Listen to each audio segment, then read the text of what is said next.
going into half tied and then 13 turnovers in the second half. What did you see that worked on offense in the first that didn't really work in the second? Yeah, I thought the turnovers in the second half, um, that was a big deal. We had a number of opportunities that we didn't convert in transition, um, and they got quite a few second chance opportunities in the second half. And we just went on a little drought, um, and they got the lead, and then we weren't really able to overcome that. Explain to me your defensive tactics in terms of crowding the paint, and it seemed to be a lot of three-point opportunities for Michigan State. So explain to me what's the game plan in terms of defense? Well, the game plan was really to play straight up man to man and guard, and sometimes we had some rotations that weren't quite as tight as they should have been.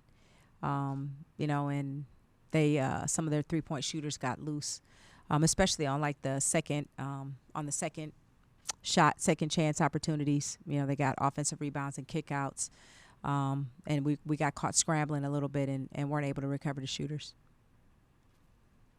I think many would agree. This Rutgers team is a lot better than what the record represents. Mm-hmm. With that said, another close loss here. After a hard-fought game, Yeah.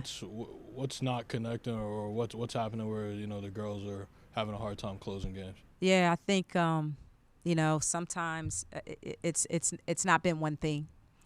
Last game it was the rebounding. It's not been one thing that we say, oh, we just got to fix X. Every game it's something different, but I think the overarching theme is not being able to put together a full 40 minutes of execution I'll say all three phases, offensively, defensively, or rebounding.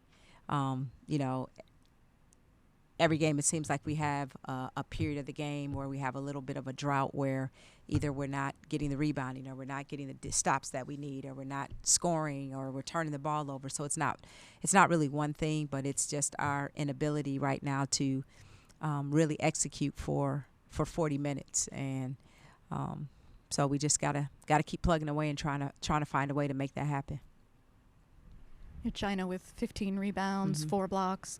How much of a difference maker is she for you, especially in games like this in the paint?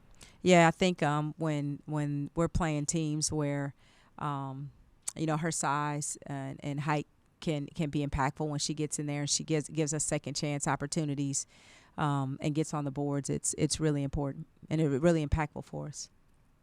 It seems like teams are starting to step in front of some of the drives, committing a lot more charges these last couple games. Is there a way to, Yeah. I guess, adjust to that, or is that just kind of how the ball rolls sometimes?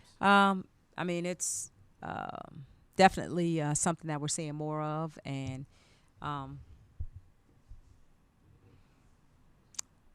definitely can adjust to it, and not let that defensive tactic be such of a impediment to us offensively.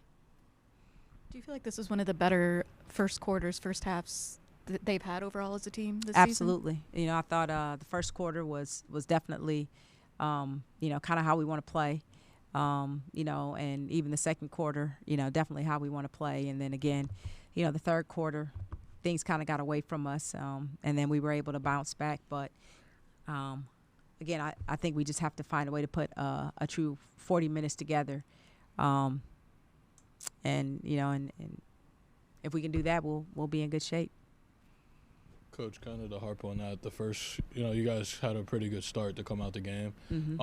I think one of the biggest takeaways is it seems a lot of the role players are building a lot more confidence. See JoJo come up, just steps into a pull-up. A lot more excitement is building around this team as far as the role players. With that said, does that bring any optimism to what this team can be? Oh, well, the optimism has never left. We know what we can be. We know what each person brings to the table, and it's just a matter of bringing that every night and bringing that every night for 40 minutes. And that's kind of been the thing that we've been inconsistent with. And, if we can find a way to get consistent with that over the remaining stretch of games, then, we've got a shot to be a really good team. To sort of follow up on that question, on a night like this, how is everybody in the locker room? How and through a stretch of 7 straight Big Ten losses, how is everybody just sort of mentally persevering through this in your team right now? Yeah, I think we're persevering, as well as can be expected. I mean, nobody's happy. We got a room full of a locker room full of coaches and players that are competitive. So nobody's happy, nobody's satisfied, nobody's, walking around like nothing's wrong. I mean, we're all ticked off and want to get over this hump. And because we're competitors, we have the mentality like, next day let's find a way to get better. And that's, you can look at that and see that it's not one thing. So it's kind of, we fix one thing and then something else isn't not quite. So we get to that and then something else pops up because we have a room full of competitors and we have a room full of players and coaches that, are going to work tirelessly to figure this out. Really quickly on the turnovers, for tonight at least, did you find that they were more decision-based mistakes or execution-based mistakes? They were more decision-based. They were more decision-based. Like sometimes we have to make quicker and also be more decisive with our passing. So it's something that, again, we'll keep working on.